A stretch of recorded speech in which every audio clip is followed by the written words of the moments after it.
The passage may erroneously be regarded as typical of Corneille. Willpower triumphs over passion. But even if we were unaware of the existence of the myth, the remainder of the comedy would show us that Alidor's real desire is exactly the opposite of what he thus haughtily contends that it is.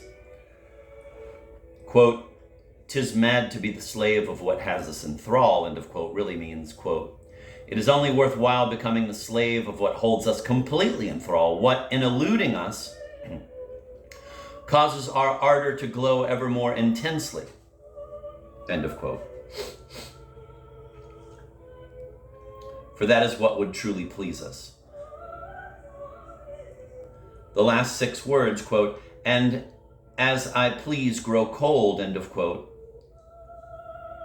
are simply a piece of rhetorical artifice intended to persuade the reader, or Cléandre, or Corneille himself, that freedom is desired, whereas what is wished for is obviously ardor, and no subservient ardor either.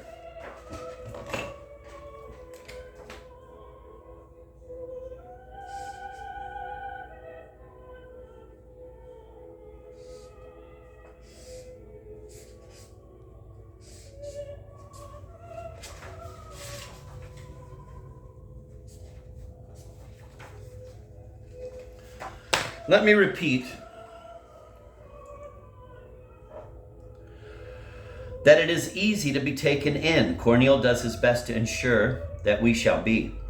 In the dedication of the play to some unidentified person, he says, quote, "It is from you I have learned that a decent man's love should always spring up at the bidding of his will, that love should never be where it might also not be, that if nevertheless this happens, it is a tyranny, the yoke of which must be thrown off. And lastly, that a person beloved is under far greater obligation to our love when this results from our choice in her qualities than when it arises from a blind attraction and is compelled by some inherent disposition we are unable to fight against. Nothing is a gift unless it might also be withheld from us."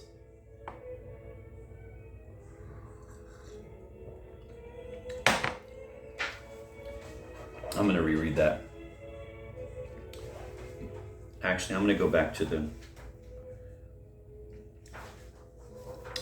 play that he's quoting before. Cléandre, "Was ever lover glowing with an ardor such as to complain that he was being loved too much?" Alidor, "What, can you then suppose I am so commonplace that vulgar feelings I'd contentedly embrace?"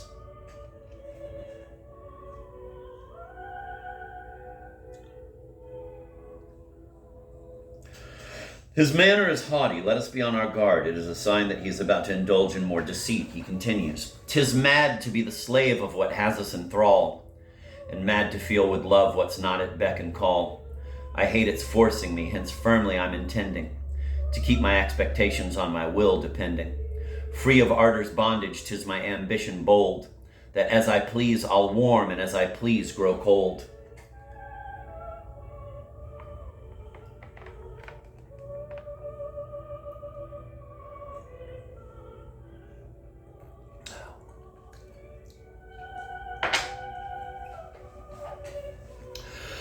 The passage may erroneously be regarded as typical of Corneille.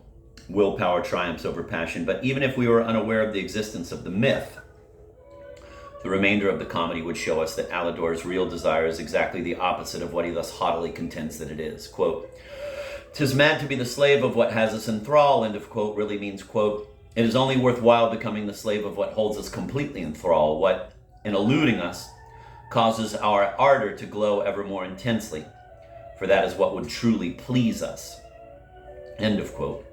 The last 6 words, quote, "and as I please grow cold," end of quote, are simply a piece of rhetorical artifice intended to persuade the reader, or Cléandre, or Corneille himself, that freedom is desired, whereas what is wished for is obviously ardor, and no subservient ardor either. Let me repeat that it is easy to be taken in. Corneille does his best to ensure that we shall be. In the dedication of the play to some unidentified person, he says, quote, "It is from you I have learned that a decent man's love should always spring up at the bidding of his will, that love should never be where it might also not be, that if nevertheless this happens, it is a tyranny, the yoke of which must be thrown off. And lastly, that a person beloved is under far greater obligation to our love when this results from our choice in her qualities than when it arises from a blind attraction and is compelled by some inherent disposition we are unable to fight against. Nothing is a gift unless it might also be withheld from us, end of quote.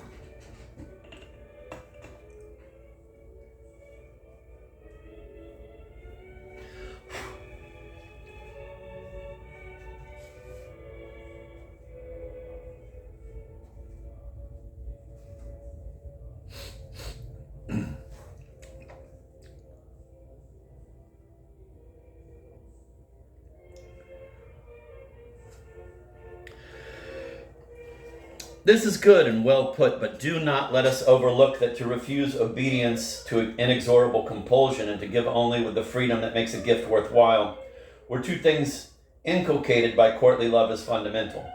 They were made requisite in one of the leis d'amour. Moreover, there was an ulterior motive in requiring them. It was believed that they would tell against marriage. In spite of themselves, Alidor and the Angelique, whose fidelity he deplores, are in a situation equivalent to the married state, and he wants to escape from the situation, not owing to love of freedom, as he alleges, but owing to love of passion. He says, quote, "Whatever be the cost, my chains must be struck off, for fear that union could my self-control corrode, and turn a love by force into a love I owed." This is most faithfully the language of courtly love, but we must note a curious contradiction. To begin with, Alidor declares that he wants peace, but now he expresses a fear of marriage on the ground that peace is precisely what it would bring him. "Let me give her offense and thus stir up her hate. As long as o'er her heart my sway I have retained, desired recovery can never be attained."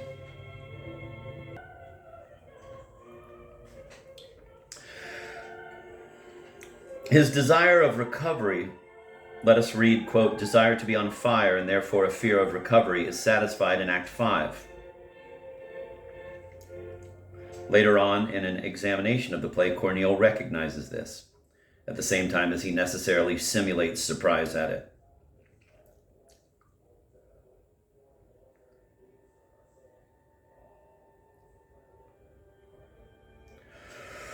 This fondness for peace, he writes, does not prevent Alidor from showing in the fifth act that he is still passionately attached to this mistress, notwithstanding his having resolved to be rid of her, and notwithstanding the betrayals he has inflicted upon her, so that it seems as if he only begins to love her once he has given her cause to hate him, end of quote.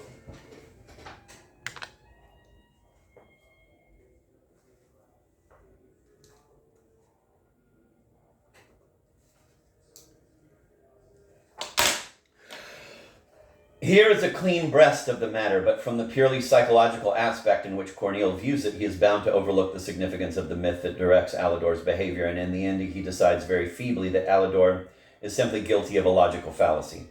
Quote, "This displays," end of quote, he says, quote, "an unevenness of conduct that is vicious," end of quote. Corneille's blindness regarding his real intention should not astonish us, even though this intention is so perfectly carried out. The center of the myth of unhappy love is, as we have seen, a passion that cannot be admitted.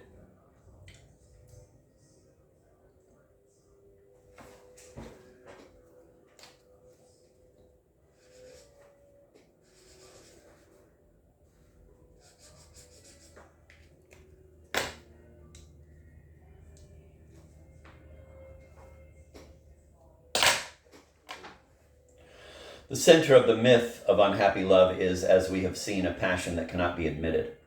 Corneille's originality lies in having sought to attack and deny this passion by which he was sustained,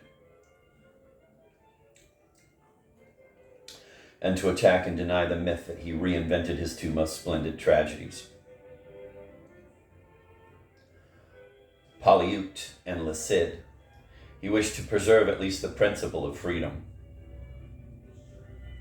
That is, the principle of the human person, without, however, sacrificing to it the delightful and tormenting effects of the irresistible, quote, love potion, end of quote, here metaphorical.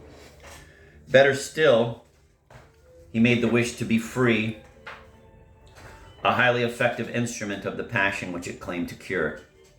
Hence the unparalleled tension of these dramas of duty, as those incapable of liking them will ever go on calling them. Racine, or the myth unloosed. In relation to the myth, the antithesis in which Racine and Corneille are usually placed amounts to this: that Racine sets out from the assumption that the love potion divests those who have drunk it of every shred of responsibility.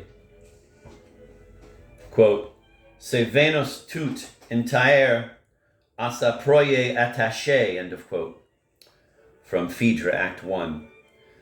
The heroine is avowing her passion for her stepson and describes herself as the personification of Venus, intently ravening her prey.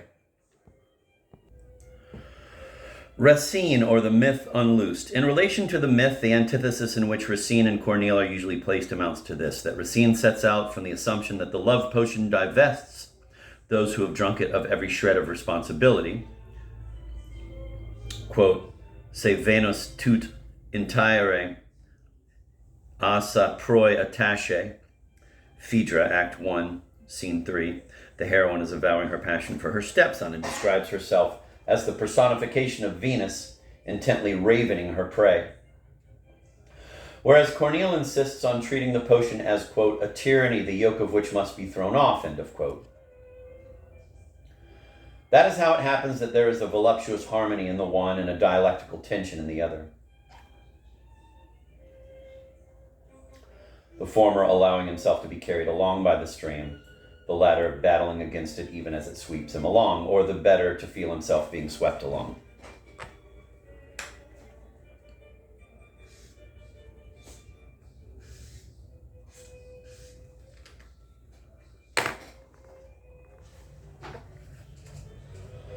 And invitus invitum, Titus, who passionately loved Berenice and even so it was supposed had promised to marry her, sent her away from Rome against her will and against his own, soon after he had succeeded to the purple of the empire. And that's a quote from Suetonius, as adapted by Racine in the preface to Berenice.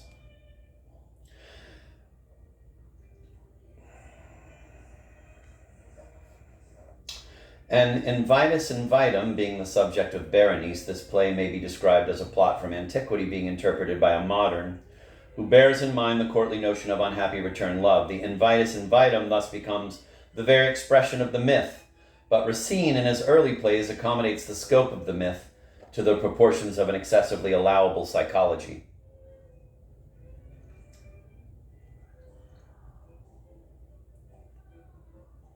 Damn it.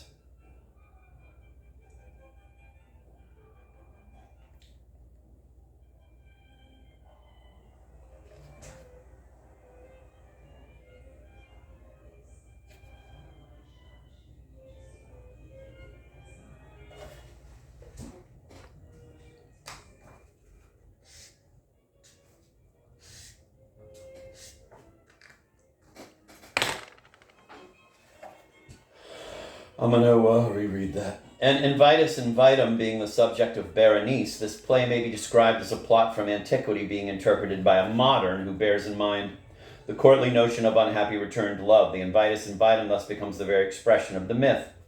But Racine, in his early plays, accommodates the scope of the myth to the proportions of an excessively allowable psychology.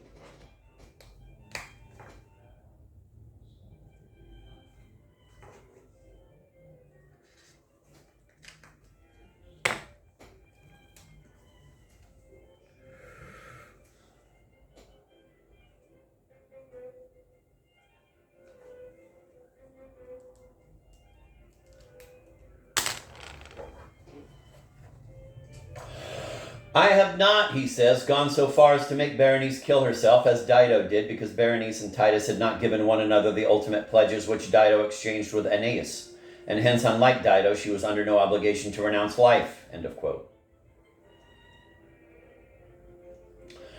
Obviously, the plea being opposed here to the passion of darkness is artificial and weak.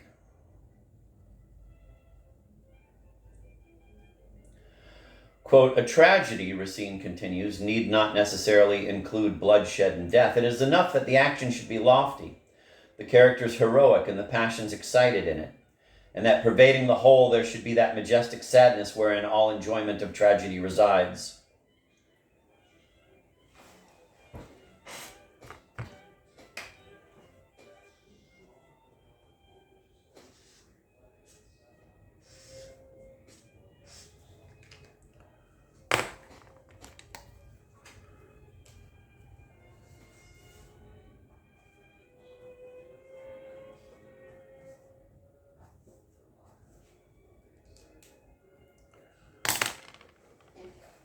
I'm going to reread that quote. Quote, a tragedy, Racine continues, need not necessarily include bloodshed and death. It is enough that the action should be lofty, the characters heroic, and the passions excited in it, and that pervading the whole there should be that majestic sadness wherein all the enjoyment of tragedy resides, end of quote. But the majestic sadness referred to is only half the myth, its diurnal aspect and its moral reflection in our lives as finite creatures.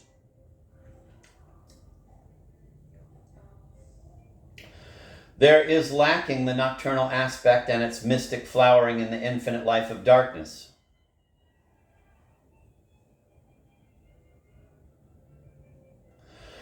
There is lacking what might symmetrically be called that majestic delight wherein all the pain of romance resides. For in order to reach this other aspect, or even to become aware of it, he would have had to go as far as death, a death he deems unnecessary. Contrary to received opinion, the much extolled classical sense of decency involves a metaphysical impoverishment which engenders confusions of incalculable effect.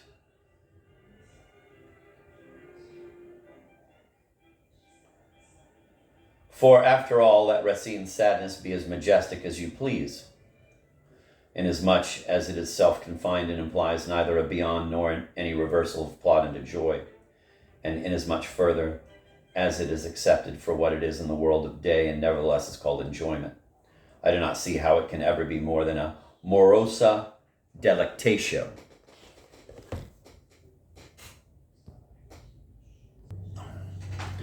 No doubt we are entitled to dispute the ultimate truth of the mystical Manichaean belief at the root of the passion myth. Nonetheless, it must be admitted that the belief endows the drama and the ordeals of the lovers with a grandiose justification.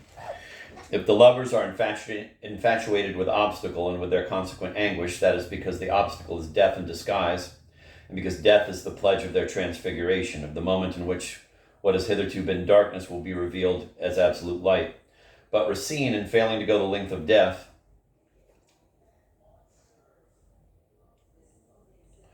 constrains both us and himself to savor an essentially dubious sadness. The eros of Cortesia claimed to release men from the life of matter by way of death, and Christian agape aims at sanctifying life itself.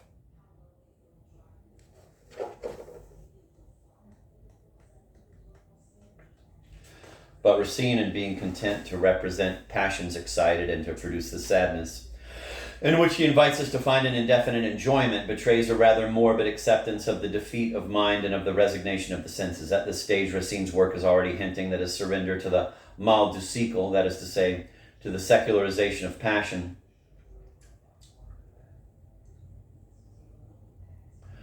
can only lead him into Jansenism. For Jansenism is the kind of morose mortification, self-punishment, Freud calls it, most appropriate to the romantic temperament.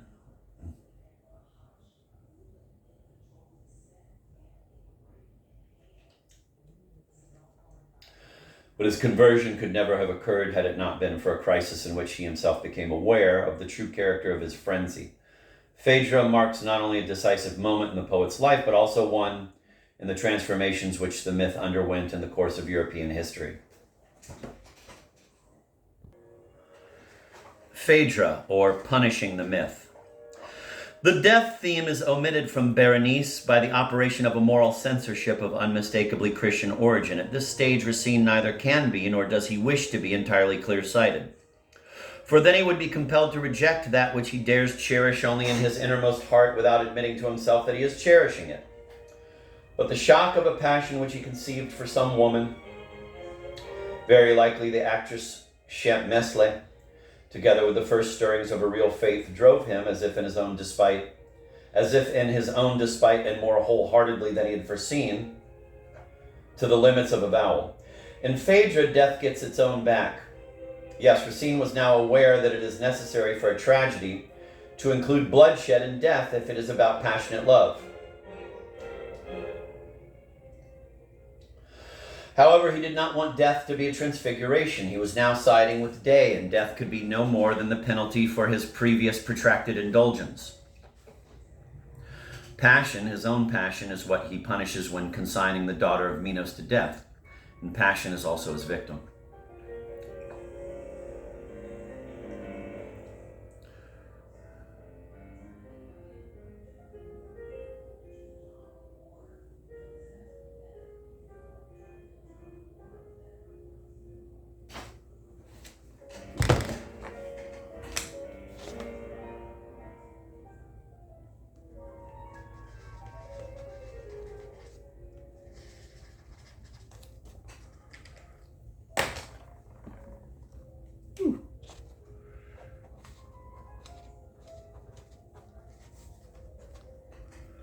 Passion, his own passion, is what he punishes when consigning the daughter of Minos to death, and passion is also his victim.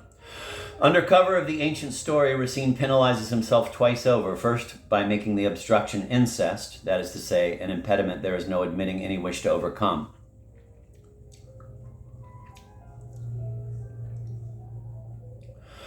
Public inclination, to which Racine was invariably very attentive, continued to side with Tristan against King Mark, with the seducer against the deceived husband.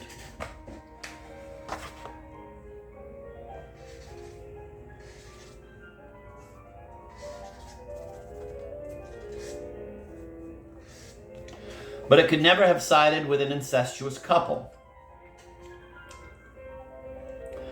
Secondly, Racine penalizes himself at second hand by refusing to allow that Hippolytus shall return Phaedra's passion. Phaedra was written for Marie Chemesle, who played the queen, and Hippolytus is Racine Mesle, who played the queen, Racine as he now wished himself to be, insensitive to the fatal spell. Identifying Phaedra with the woman he loved, he scored over the object of his passion and convinced himself that this passion was to be condemned beyond appeal.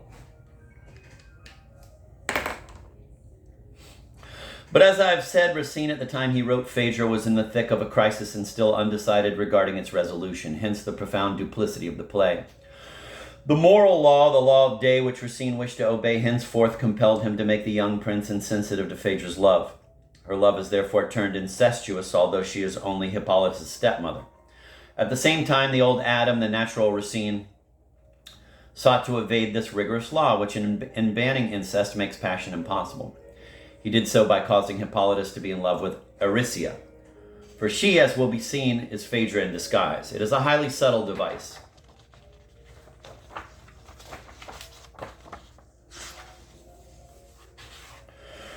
As regards the character of Hippolytus, Racine writes in the preface to Phaedra, I had noticed in the ancients that Euripides was reproached with having represented him as a philosopher free of all imperfection, so that the death of this young prince aroused far more indignation than pity. I thought I ought to give him some frailty which should render him a little guilty towards his father.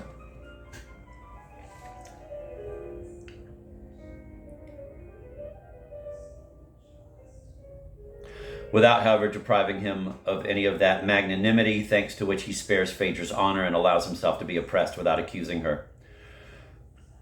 I call frailty the passion that he feels against his will for Aricia, who was daughter and sister of his father's mortal enemies. End of quote.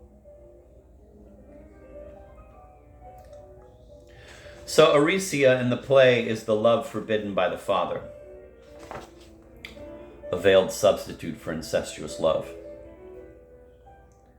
Hippolytus, referring to Aricia in Act 1, asks, quote, Shall I espouse her rights against my sire, rashly provoke his wrath? End of quote.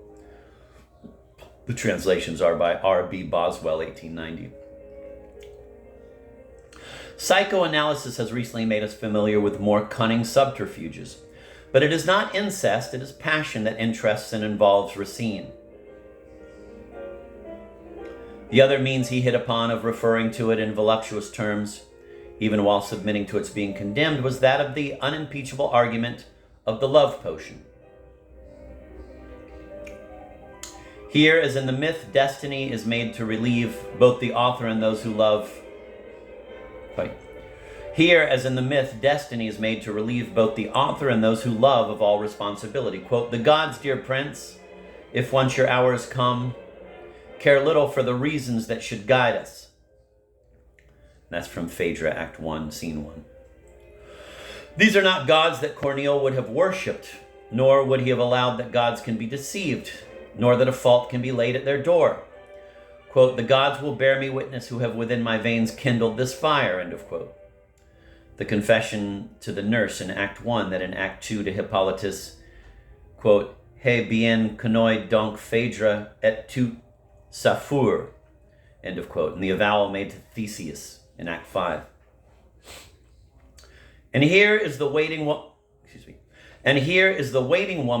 Onon, who speaks to Phaedra in the same strain as the waiting woman, Bringane, speaks to Isolde.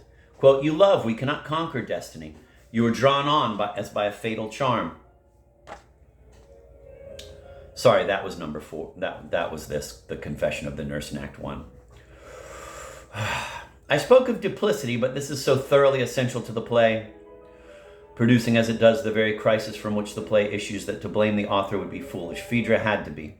The myth had to be brought up into the light. There had to be this painful upthrust on the part of the yearning for death as it first sought its self-release by means of an impossible avowal, then held back and finally attained to self-confession in the very moment of renunciation. Keeping pace with the motion of the queen on 3 occasions, all this had to be in order that passionate love might finally succumb to the norm of light. For in Phaedra, terrestrial day, for the first time since the rise of the myth in the 12th century, triumphs over the death of the woman lover, thus reversing the whole of the interaction in both Tristan and Romeo and Juliet.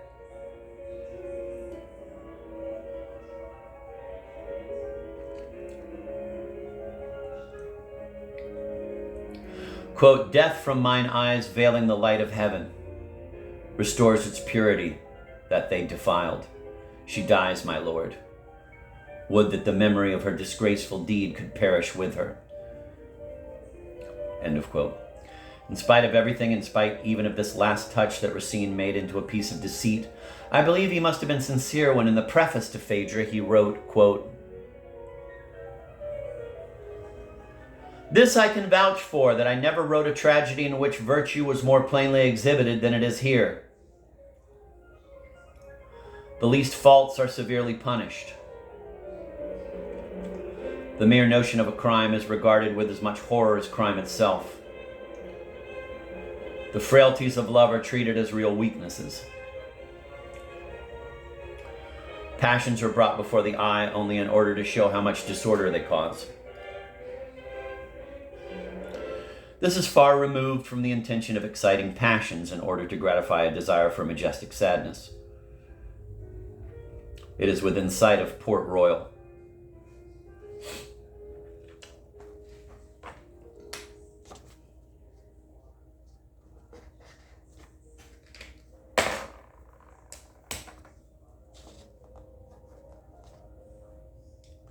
Racine, like Petrarch, belonged to the race of troubadours who betray love for love. Nearly all of them ended up in religion. But let us notice a religion of retreat, perhaps as a final insult to intolerable day.